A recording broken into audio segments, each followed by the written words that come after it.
আসসালামু আলাইকুম রহমতুল্লাহ।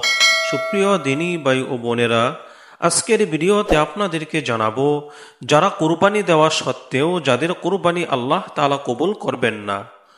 আল্লাহ তাআলা কুরবানির বিধান ও নির্দেশ দিয়েছেন, তা কুরআনুল কারীমের একাধিক আয়াতে উল্লেখ হয়েছে। আল্লাহ তাআলা বলেন, আপনি আপনার রবের জন্য নামাজ আদায় করুন এবং কুরবানি করুন।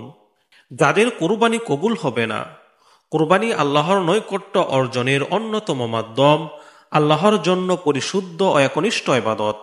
এ ইবাদতে বিন্দুমাত্র সন্দেহ সংশয়ের স্থান নেই। কোনো রকম সন্দেহ সংশয় থাকলে কুরবানি হবে না।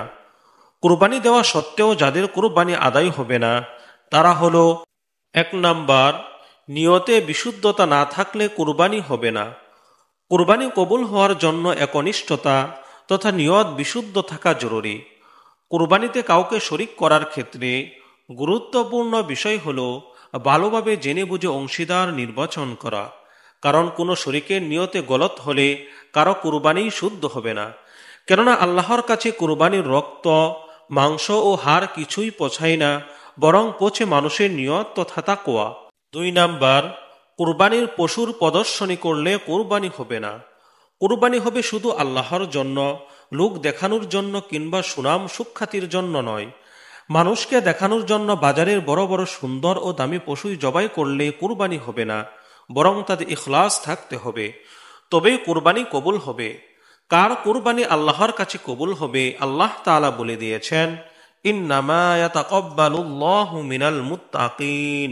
অর্থ, নিশ্চয় আল্লাহ তো মুত্তাকি পরহেজগার ও সংযমীদের কুরবানি কবুল করে থাকেন।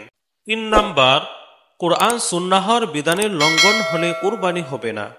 আল্লাহ ও তার রসুলের বিধিবিধান অনুসরণ করা ছাড়া কোনোভাবে কুরবানি কবুল হবে না।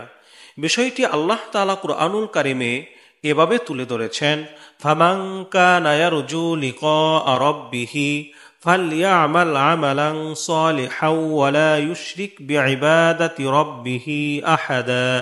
অর্থ, যে তার প্রতিপালকের সাক্ষাৎ কামনা করে সে যেন সৎকর্ম করে এবং তার প্রতিপালকের ইবাদতে কাউকে শরিক না করে।